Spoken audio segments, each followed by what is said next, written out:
Добре дошли в магията на Рила. В това видео ще говоря за 7-те рилски езера. Аз съм Илея Нова. 7-те рилски езера са не просто природен феномен. Те са място, където легендите срещат реалността. Всяко от тези езера има своя уникална форма и история.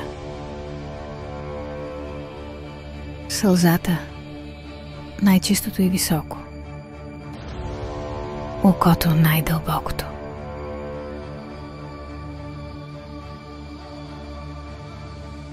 Бъбрека, символ на живот.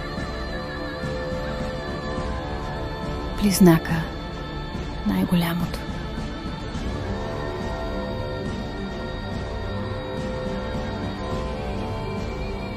Трилистника, нежно и обгърнато от зеленина.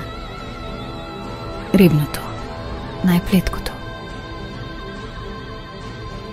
Долното, последното от веригата, което приема водите на всички останали. Тези езера носят не само природна красота, но и вдъхновение. Според древните легенди, те са сълзите на великани, които плакали от любов към тази земя. Аз съм Илея Нова. Нека заедно да преоткрием величието на България.